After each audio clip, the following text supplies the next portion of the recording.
क्या? जगन्नाथ जी कटहल चुरा के क्यों भाग रहे हैं? जानने के लिए सुनिए ये कथा। माधवदास जी जब पहली बार श्री जगन्नाथपुरी आए थे तो जगन्नाथ जी को देखना तो बहुत दूर की बात, मंदिर को देखते ही उनको लगने लगा कि मैंने अपने जीवन के 21 साल संसार के भोग विलास में लगा दिया और अब इस जीवन का कोई भरोसा नहीं। अगर कल ही मेरी मृत्यु हो गई तो? और इस बात से दुखी होकर चले गए पूरी समुद्र तट पर और बैठ गए मृत्यु पर्यंत तक। मन में बस सोच रहे हैं, मेरे जीवन के 21 साल में मैंने एक बार भी महाप्रभु का दर्शन नहीं किया। सब बोलने लगे, अरे अब तक नहीं आए, अब तो आ गए। माधवदास जी बोले, अगर 21 साल 3 दिन की मेरी आयु हो तो?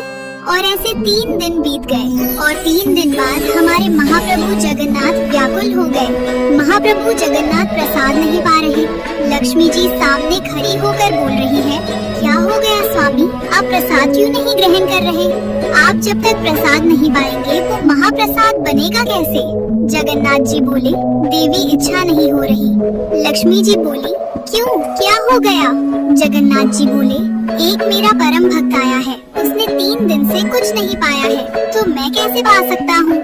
लक्ष्मी जी बोली, ठीक है, आप चिंता मत करो, मैं प्रसाद भिजवाती हूँ, उसके पास आप प्रसाद पाओ। जगन्नाथ जी बोले, उसको प्रसाद देने कोई और नहीं, मैं ही जाऊँगा। लक्ष्मी जी बोली, जय हो, ऐसा सौभाग्य तो मुझे भी नहीं मिला जो आप उसको देने जा रहे हैं। और जगन्नाथ जी अपने सोने की थाली जिसमें वो खुद प्रसाद पाते हैं, उस थाली में महाप्रसाद लेके एक छोटे से बालक का भेष बना के प्रकट हो गए माधवदास जी के सामने और माधवदास जी से कहा, आप ही माधवदास हैं? माधवदास जी बोले, हाँ जी मैं ही हूँ, क्यों, क्या बात है? जगन्नाथ जी बोले, स्वयं महाप्रभु जगन्नाथ जी ने आपके लिए महाप्रसाद भेजा है, कृपा करके इसे ग्रहण कीजिए। सुनते ही मूर्छित हो गए और जब मूर्छा टूटी तो वो बालक तो गायब था पर थाली वही रखी थी। माधवदास जी ने सोचा, अगर मेरे जगन्नाथ महाप्रभु चाहते हैं कि मैं जीवित रहूं तो यही सही, और माधवदास जी ने प्रसाद पा लिया। उधर श्री मंदिर में हल्ला मच गया, अरे महाप्रभु की सोने की थाली गायब है, ढूंढो। उधर जगन्नाथ जी ने गजपति राजा को स्वप्न दिया, मेरा एक परम भक्त माधवदास 3 दिन अनशन पर समुद्र तट पर बैठा था, उसको प्रसाद देने मैं ही अपनी सोने की थाली लेके गया था। गजपति राजा पंडा पुजारियों के साथ माधवदास जी का दर्शन करने के लिए गए तो देखा कि माधवदास जी मंद मंद मुस्कुरा रहे हैं और वो सोने की थाली उनके बगल में ही रखी हुई है। गजपति बोले, चलिए महाप्रभु का दर्शन करने के लिए चलिए। जैसे ही माधवदास जी श्री मंदिर में प्रवेश किए, ब्रह्म वेदी पे जगन्नाथ जी झूम उठे, मेरा माधव आ गया, मेरा माधव आ गया। और इस घटना के कुछ वर्ष बाद हमारे जगन्नाथ महाप्रभु का एक दिन मन हुआ कि बहुत दिन हो गया चोरी किए हुए, अब चोरी करने जाना है मुझे, लेकिन अकेले चोरी करने में आनंद नहीं आएगा, लेकिन अगर दाऊ दादा को बोलूँगा तो जाएंगे तो और नहीं, ऊपर से डांट और देंगे, क्या करूँ? तभी भगवान के परम भक्त श्री माधवदास जी पहुँचे भीतर दर्शन करने के लिए। माधवदास जी बोले, महाप्रभु आज आप इतने उदास क्यों लग रहे हैं, इतने संकट कष्ट में आप क्यों हैं? तो जगन्नाथ जी बोले, हमारा मन नहीं लग रहा। बोले, क्यों नहीं लग रहा? बोले, हम पूरी उड़ीसा में विराजमान तो हो गए, खूब बढ़िया यहाँ पर पाते हैं, दाल भात महाप्रसाद, लेकिन बचपन में जो हम लीला करते थे वो सब यहाँ नहीं कर पा रहे। बोले, क्या नहीं हो रहा? बोले, चोरी नहीं कर पा रहे हम, चोरी करने का मन हो रहा है। माधवदास जी बोले, धीरे बोलो, जगन्नाथ बोलते हैं लोग आपको। क्या बोलते हैं? जगन्नाथ, पूरे विश्व की रक्षा करने वाले को जगन्नाथ कहते हैं। नाथ का मतलब रक्षक, और आप यहाँ पर अभी चोरी करने की बात कर रहे हो। ठाकुर जी बोले, भले ही हमारा नाम जगन्नाथ हो गया हो, पर स्वभाव कैसे छूटे? स्वभाव तो वही है हमारा, बहुत मन हो रहा है चोरी करने का। माधवदास जी बोले, तो फिर चले जाइए, किसने रोका आपको, कराओ चोरी।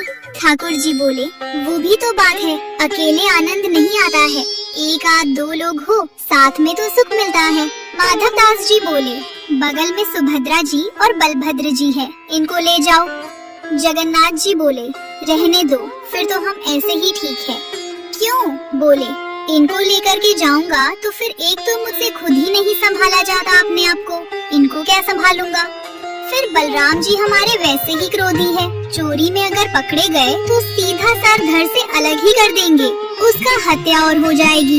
और तो और बलराम जी तो ऐसे हैं, मैंने अगर इनसे कह दिए कि चोरी करने जाना है तो पहले तो मुझे ही चार सुनाएंगे और थोड़ा भी शर्म नहीं आता। इतना बड़ा हो गया है, भगवान बन गया है, सब तुझे आकर प्रणाम करते हैं, फिर भी चोरी करना नहीं छोड़ा। चार तो मुझे सुनाएंगे और फिर उसके बाद चोरी करने का मन बना भी दूंगा तो बलभद्र जी बड़देव हैं, इनको बड़े देवता माना जाता है। अगर मैंने इनसे कह दी कि मुझे चोरी करनी है तो बलराम जी पूरी जगन्नाथपुरी को बुला लेंगे और सबसे कहेंगे हमारो लाला चोरी करने आएगा, व्यवस्था करो। ऐसी चोरी की क्या, फिर हमको सुख तो मिलेगा नहीं। बेचारे वहाँ जहाँ हम चोरी करने जाएंगे सब बेचारे कहेंगे लाला चोरी कर लो, आ जाओ हमारे घर आ जाओ, चोरी कर लो। दाऊ दादा के हल से इतना डरेंगे सब, हमको सुख नहीं मिलेगा। माधव दास जी बोले, तो फिर अब चोर कहाँ से लाऊं आपके लिए, किसको ले आऊं, किसके साथ जाओगे चोरी करने? तो जगन्नाथ जी मंद मंद मुस्काई के बोले, तुम बढ़िया हो, तुम चलो, तुम साथ दो तो हम कर लेंगे। माधव दास जी बोले, वयोवृद्ध शरीर है मेरा, वयोवृद्ध बूढ़े आदमी के संग क्या चोरी करोगे आप? ठाकुर जी बोले, वो सब हम करवा लेंगे, तुम बस हाँ कर दो। माधव दास जी बोले, नियम तो बता दो, हमने कभी चोरी करी नहीं, हमको पता नहीं है। तो जगन्नाथ जी बोले, सबसे पहला नियम, बोले क्या, फुर्ती रखनी है, लेकिन फुर्ती में आवाज नहीं करनी है, मतलब गति तो तेज हो, पर जैसे हम चलते हैं तो हमारे पैरों की आवाज आती, हाथों की आवाज आती, कपड़ों की आवाज आती है, वैसे आवाज नहीं आनी चाहिए, फुर्ती भी हो और आवाज ना हो, पहला नियम। और दूसरी बात, पलकें नहीं झपकनी, नेत्र खोल के रखनी है, कान खोल के रखनी है, ध्यान रखना कहीं से कोई आ नहीं जाए। बोले अच्छा, और कोई नियम? बोले ये दो तुम निभा लेना, बाकी मैं संभाल लूंगा, चलो। माधव दास जी बोले, कहाँ जाएंगे चोरी करने? जगन्नाथ जी बोले, ये जो राजा हैं जगन्नाथपुरी के, इनके बगीचा में खूब सुंदर सुंदर कटहल होते हैं, और देखो ये हमारे लिए भोग लगाने भेजते नहीं हैं, हमको कटहल खाने का मन कर रहा है, कटहल की चोरी करके आएंगे। माधव दास जी बोले, इतना सब कुछ करने की क्या आवश्यकता है, हम राजा जी को पत्र भेज देते हैं, वो कटहल भिजवा देंगे, कल कटहल ही कटहल पाना आप। अरे माधव दास, फिर तुम वही बात कर रहे हो, तुम कटहल मंगाओ, चलो कह दो राजा से कल एक कटहल भेजो। कटहल आया, बोले अब उसकी सब्जी बनाओ, सब्जी बनाओ, अब हमने पा ली, अब तुम पाओ, पा लिया, बोले अब स्वाद मिल गया, बोले हाँ, अब तुम चोरी वाली कटहल का स्वाद देखना, इससे दुगना होगा, अब ये जो सुख मिला है ये फीका लगेगा उसके आगे, इसलिए अब चोरी करने चलो। माधव दास जी बोले, ठीक है, मैं रात में सिंह द्वार पर मिलूंगा। सिंह द्वार पर नहीं, दक्षिण द्वार पर मिलना, दक्षिण द्वार पर। माधव दास जी बाहर प्रतीक्षा कर रहे हैं, रात्रि में ठाकुर जी आए, चुपचाप छोटे से लाला बन गए, बड़े बड़े नेत्र हैं, काले ठाकुर जी और सुंदर, एक पोशाक धारण करके आए। माधव दास जी ने अपने कंधे पर बिठा लिया उनको, और श्री जगन्नाथ जी जा रहे हैं चोरी करने। राजा के बगीचा में पहुँचे, जगन्नाथ जी बोले, देखो सामने कटहल का पेड़ है, वहाँ चलो। पहुँच गए बगीचा में, अंदर अंदर जाकर के जगन्नाथ जी उतर गए नीचे। ठाकुर जी बोले, अब ऊपर चढ़ना पड़ेगा, ऊपर से कटहल तोड़नी पड़ेगी। तो माधव दास जी बोले, कौन से पेड़ पर चढ़ना है? अरे धीरे बोलो, कोई सुन लेगा, हम तुमसे पहले ही बोले, धीरे बोलना, क्या चिल्ला रहे हो? जैसे ही माधव दास जी बोले, कौन से पेड़ पर चढ़ना है, तो बगीचे का मालिक उठ गया, बोले, मैं बताता हूँ कौन से पेड़ पर चढ़ना, रुको। डंडा लेकर के आए, कहाँ हो तुम? अब जगन्नाथ जी माधव दास जी को छुपा रहे हैं, बोले कि इतना तेज क्यों बोलते हो, पहले ही कहा था आवाज नहीं करनी, देखो आ रहा है, ढूंढ रहा है हमको। कुछ देर बाद बगीचा का मालिक घूम के चला गया, वो उसको नहीं मिले। माधव दास जी बोले, अब क्या करना है? बोले, देखो पेड़ के ऊपर हम दोनों में से कोई एक चढ़ेगा और नीचे दूसरा, ऐसे करके लपकेगा, गिरेगा तो धम आवाज होगी, फिर से आ जाएगा माली। तो माधव दास जी बोले, आप तो लाला हो, इतना भारी आपका शरीर है, आप खुद ही धम से नहीं गिर जाओ, मैं चढ़ता हूँ ऊपर। ठाकुर जी बोले, तुम चढ़ो, हम पीताम्बरी करके खड़े हैं, हम ले लेंगे गोद में। ऊपर चढ़ गए माधव दास जी और कटहल लेकर के माधव दास जी ऊपर से चिल्ला के पूछे, कौन सा दूं, ये वाला कि वो वाला? ठाकुर जी बोले, तू खड़े रहे ऊपर ही। इतने में ही बगीचा वाला बोले, मैं बताता हूँ कौन सा। ठाकुर जी तो वहाँ से भाग गए। अब ऊपर से माधव दास जी कटहल गिरा रहे हैं। नीचे धम, अरे ये धम आवाज आ रही है, आप लपक नहीं रहे क्या? नीचे माली बोला, मैं लपकूंगा, आजा नीचे।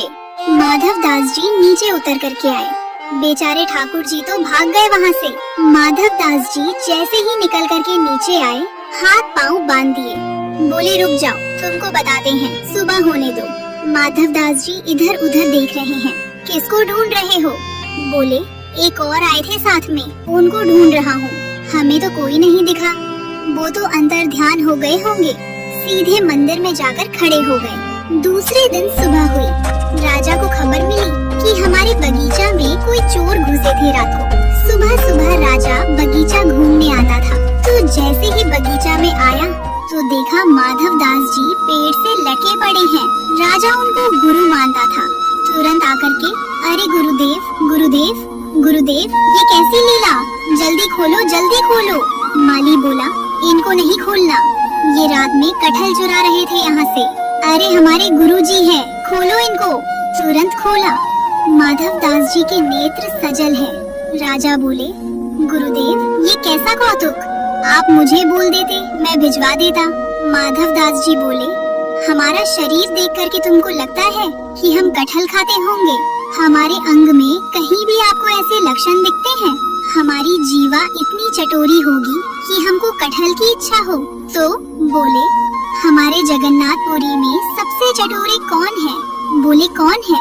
बोले, सबसे ज्यादा चटोरे एक ही है, महाप्रभु जगन्नाथ। उनकी इच्छा हो रही थी कि भैया बहुत दिन हो गए हमने चोरी नहीं करी, तो चोरी करने के लिए आपके बगीचे में आए थे, कटहल की चुराई करने के लिए। हमको ऊपर चढ़ाया, सब बात बताई और बोले वो तो भाग गए, इसने हमको पकड़ लिया। राजा के नेत्र सजल हो गए, कितना बड़ा भाग्यशाली हूँ, महाप्रभु जगन्नाथ मेरे बगीचे पर चोरी करने आए और उसी दिन पूरा बगीचा महाप्रभु जगन्नाथ जी के ही नाम कर दिया। बोले, अब महाप्रभु जी का ही है ये बगीचा, अब ये हमारा नहीं है, अब यहाँ जो भी सामग्री सब महाप्रभु जी की है। माधव दास जी बेचारे स्नान ध्यान करके निकले, समुद्र प्रणाम करने जाते रोज भोर में। जैसे ही समुद्र प्रणाम करने गए, सोई दूर देखा कालिया ठाकुर चलते हुए आ रहे हैं। माधव दास जी बोले, बहुत बढ़िया, भाग गए थे रात को? बोले, हम तो नहीं भागे, तुम चिल्ला क्यों रहे थे? माधव दास जी बोले, तुम्हारी इच्छा तो पूरी हो गई, चोरी करनी है चोरी करनी है, एक कटहल हाथ नहीं बढ़ा आपके। बोले, अब क्या करें? बोले, चिंता मत करो, आप तो भाग गए थे और हम देखो रात में पिटे बंधे पूरा बगीचा आपके नाम करवा के आ गए। लो अब जाओ, खूब प्रेम से कटहल पाओ। ठाकुर जी बोले, माधव मन की मन में ही रह गई। बोले, चोरी हुई नहीं। बोले, तुम्हारे हाथ जोड़े, अब तुम खुद ही